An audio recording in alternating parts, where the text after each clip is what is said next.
clase y demás, también pueden saber qué es lo que estamos trabajando.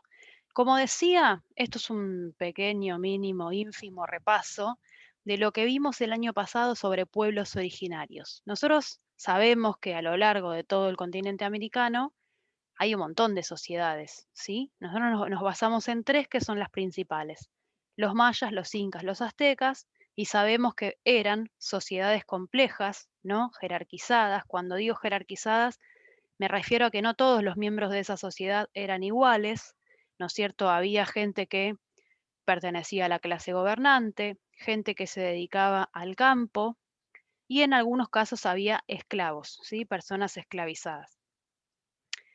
Lo que tenían en común estos tres pueblos, a pesar de que vivían en zonas geográficas distintas, que ahora en la próxima diapositiva le vamos a dar la palabra a la profe, era que tenían una relación armónica con la naturaleza y los recursos. Cada una, dentro de su ubicación geográfica, con el clima que cada una tenía y con el suelo que cada una tenía, se arregló, digamos, para poder cultivar, ¿no es cierto?, los productos que cada una cultivaba y de esa manera poder sobrevivir y seguir expandiéndose, por ejemplo, en el caso de los incas, que constituyeron un imperio grandísimo.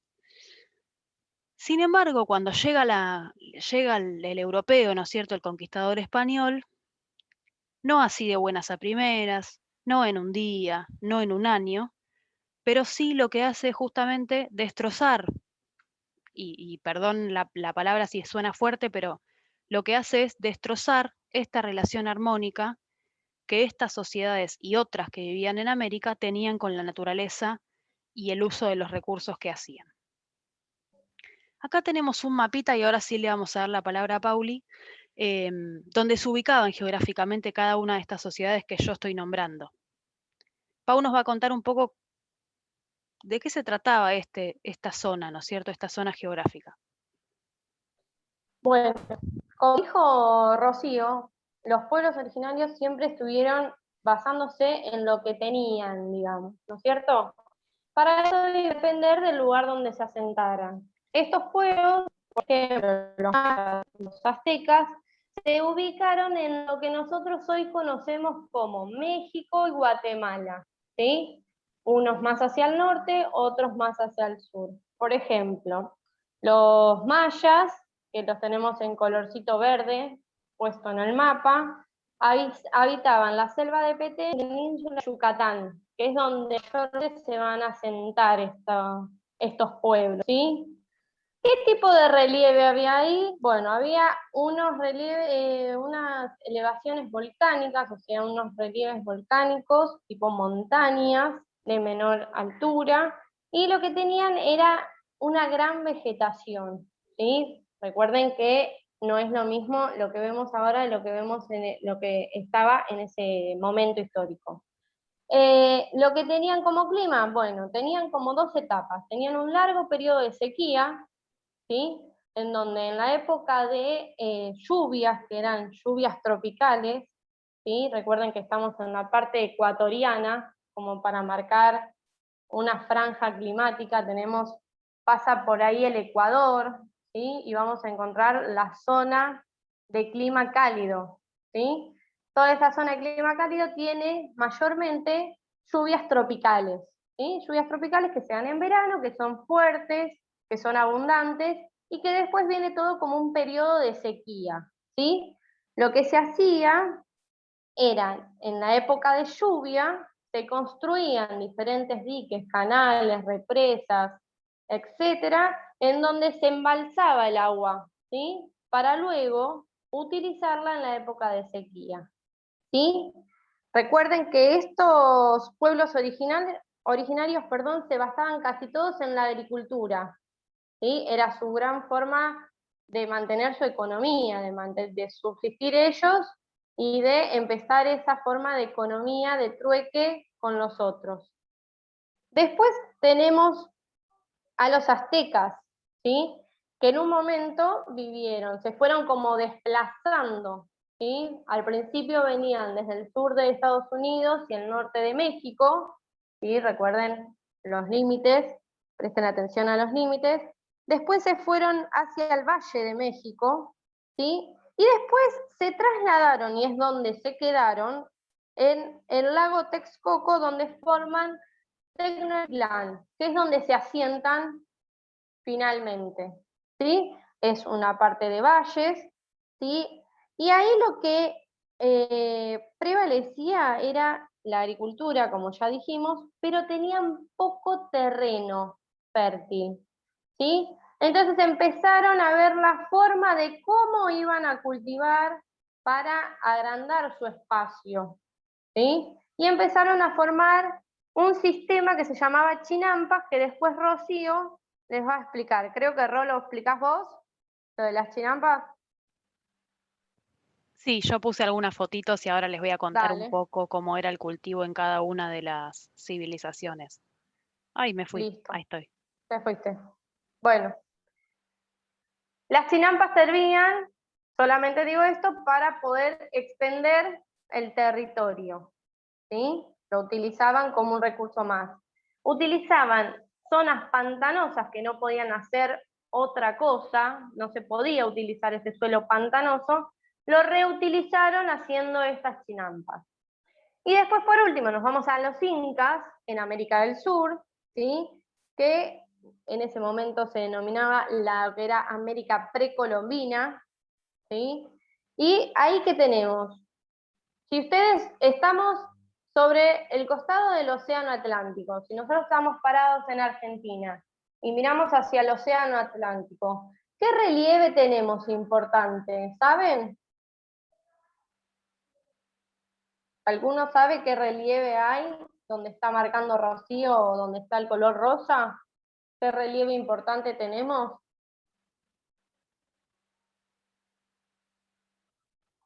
No pregunté hacia el norte porque es más Profe, difícil. ¿Sí? no se ve nada. ¿No? Bueno, lo que tenemos ahí es la gran cordillera de los Andes. ¿Sí? Nosotros la tenemos en todo el territorio argentino y se extiende hasta Colombia. ¿Sí? Los incas se asientan desde Perú, Bolivia, gran parte de Ecuador y noroeste de la Argentina y Chile. Todo el territorio actual es lo que ocuparon en su momento los incas.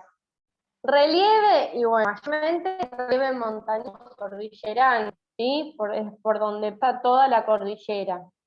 Tiene varios ambientes esta zona, ¿sí? Por la influencia del océano, por la influencia de la selva amazónica que se encuentra en Brasil, va a tener diferentes tipos de climas y diferentes relieves. Por ejemplo, hacia el este, hacia el lado de Brasil, digamos, tenemos toda la selva, ¿sí? Entonces va a ser húmeda ese relieve.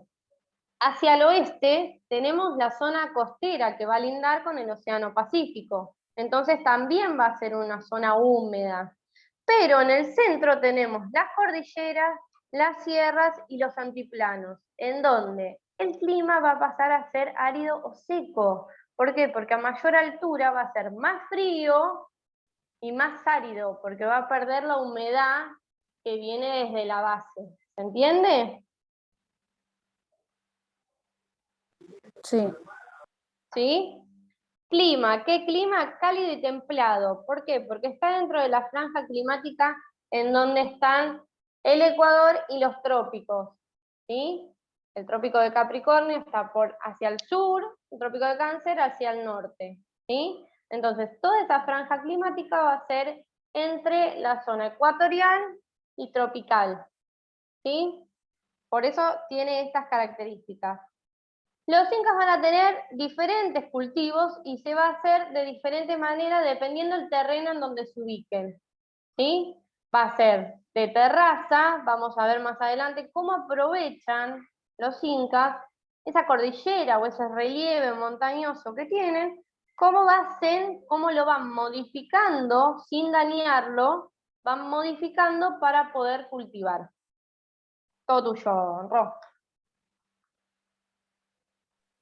Bueno, en este sentido, acá no sé si lo están viendo, tenemos una Sí. imagen de las terrazas incas que estuve leyendo y resulta que en Perú este sistema todavía se utiliza. Es decir, Sí, si bien nosotros tomamos la conquista como una destrucción de todo lo que existía, porque realmente fue así, vemos que hay algunos elementos de los pueblos originarios que todavía persisten, ¿no es cierto? Como por ejemplo las terrazas incas en este caso. Fíjense, en la fotito se ve como si hubiese distintos tipos de vegetación, ¿no es cierto? Porque bueno, justamente lo que hacían los incas, unos genios, una ingeniería impresionante, era aprovechar cada altura, ¿no es cierto?, de la ladera de la montaña, porque como dijo Pau, en el centro de todo lo que era el imperio, en la zona geográfica del centro, lo único que había era montaña, entonces había que sobrevivir sí o sí en ese espacio y, no, y buscar la forma, ¿no es cierto?, de poder establecer la agricultura. Aprovechaban, iban probando, ¿no? A ver qué planta aguanta esta altura, qué planta aguanta esta otra, ¿no es cierto? Y además, lo que hacían era cuando en la ladera de la montaña, en la cima de la montaña, se empieza a dar el río de deshielo, porque como dijo Pau, a mayor altura, ¿no es cierto?, baja la más temperatura, frío. entonces se producen ahí las heladas. Ese agua que se va derritiendo y generan los ríos de montaña, que en general tienen una pendiente elevada, ¿no es cierto? Entonces arrastra todo a su paso. Justamente para que no arrastre todo, lo que hacían era poner muros de contención. Acá es chiquitita la foto, pero se ve que hay piedras, ¿no es cierto?, en estos muros, justamente para que el agua no arrase con todo. Y además, ese agua que bajaba por la ladera de la montaña se iba distribuyendo en cada cultivo para que tenga el agua necesaria cuando sea necesaria, ¿sí? para crecer. Exacto, para que las plantas puedan crecer, exactamente. O sea, fíjense cómo ellos, dentro de este tan raro paisaje, ¿no es cierto?, en el medio de la montaña, buscaron la vuelta para poder cultivar. La mayor parte del cultivo era maíz, pero también los incas descubrieron más de 200 especies de papa y cultivaban quinoa, que hoy los nutricionistas como que la pusieron otra vez en boga porque es un alimento muy nutritivo y que tiene muchas proteínas. Más allá de que es un cereal, tiene muchas proteínas. Entonces, bueno, ahora está como en boga la quinoa, por eso la anoté, pensando en esto de que como que está de moda de nuevo, ¿no? Hace unos años igual. Pero bueno, entonces lo que quiero decir con esto es que hay cierta continuidad, no solamente hablamos del cambio, sino también de la continuidad, ¿no es cierto?, de todo lo que estas civilizaciones nos legaron. Los aztecas tenían que construir chinampas. ¿Por qué? Fíjense acá, en esta fotito, la cantidad de cosas que consumían los aztecas. Eran realmente, tenían una dieta realmente sana y variada, ¿no? Pero bueno, ¿qué Variada. pasaba? La mayor parte de su territorio estaba cubierto por agua. Y uno podría pensar y decir, bueno, buenísimo, porque tenían riego. Pero como eran un pueblo guerrero, ¿no es cierto?, que se iba expandiendo, necesitaban para alimentar a toda la población que iban ganando, porque ganaban territorio, necesitaban cultivar más. Digamos, la cuenta es bastante simple, ¿no? Si tengo 5 personas, con una chinampa me alcanza. Pero ¿qué pasa? Si tengo otras 5 y otras 5 y otras 5, voy a necesitar muchísimo más lugar para cultivar. Entonces, como tenían mucha agua, lo que hicieron fue aprovechar ese espacio, construyendo esto que se llama chinampa, que es como una especie de isla, que también leí que la abonaban, ¿no?, como fertilizante con excremento humano, un Sí. asco. Un asco, pero bueno, fíjense cómo ellos además resolvían En la ese cuestión. momento era la fertilización natural. Claro, y además, nada, no tenían problemas de de napas, ¿no es cierto? Y de pozos ciegos y cloacas y ese tipo de cosas, porque directamente usaban su materia fecal para fertilizar. Y también leí que una chinampa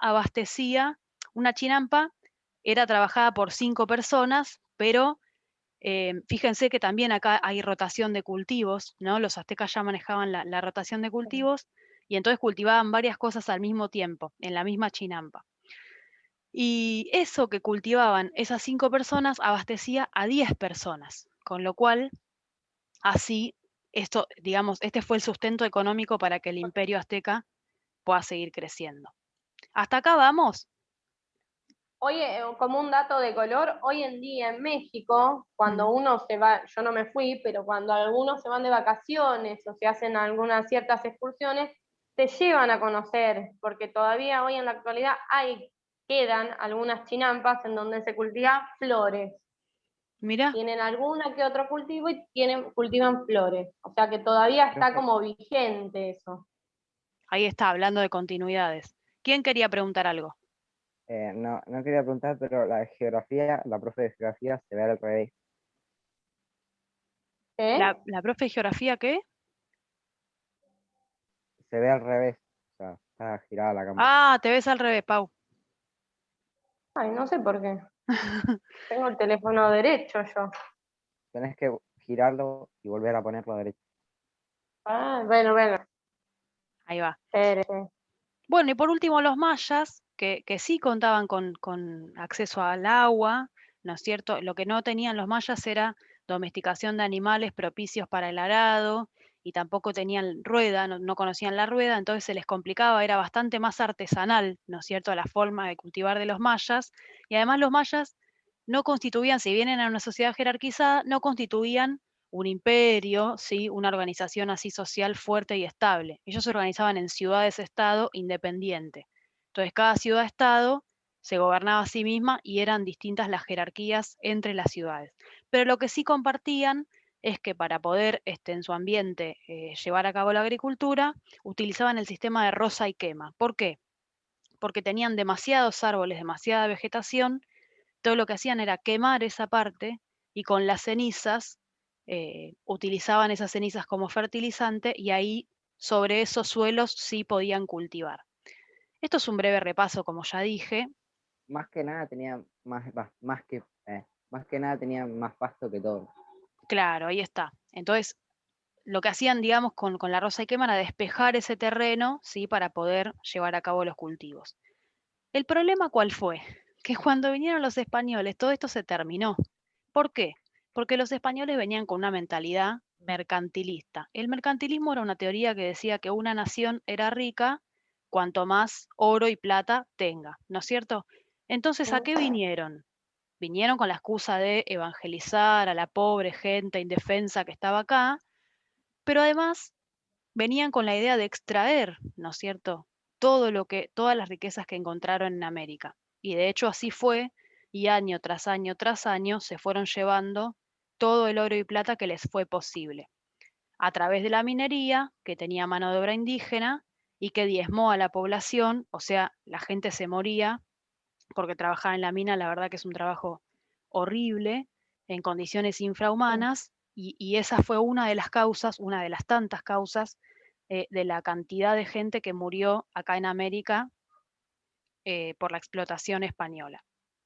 Y esto todo a través del monopolio comercial, porque además no se olviden, que esto también lo vimos en segundo, que América solo podía comerciar con España. Pero esto no termina acá, porque la explotación, nosotros antes hablamos de las técnicas de cultivo de cada uno de los pueblos originarios principales, pero después cuando vinieron los españoles y se establecieron y conquistaron y demás, siguió la agricultura porque se tenían que alimentar, ¿no es cierto?, mientras estaban acá y establecían sus nuevas formas de organización. ¿Cómo lo hicieron? Bueno, en haciendas. La hacienda era una extensión de tierra grandísima en la cual utilizaban mano de obra esclavizada que venía de África. Esta imagen es de una hacienda haitiana. En Haití, Haití de hecho es una colonia negra, es una colonia esclavizada, con gente que traían en barcos desde el continente africano hacia América. Algunos trabajaban en la hacienda, en la parte de la agricultura, y el resto en el servicio doméstico. ¿Sí? Tampoco tenemos que olvidarnos de los negros porque son una herencia re importante en nuestra historia. Y bueno, un poco lo que yo quería cerrar con esto de la cantidad de consecuencias. Nosotros en historia, normalmente cuando analizamos un proceso, vemos cuáles fueron las causas que llevaron a ese proceso y qué dejó ese proceso, en este caso la conquista de los españoles. Bueno, muchísimas. Y esto no fue gratis y esto no fue sin resistencia. Por eso yo en la actividad les dejé para que puedan ver qué tipo de resistencia se presentó y cuáles fueron las consecuencias demográficas, económicas, sociales, de todo ese proceso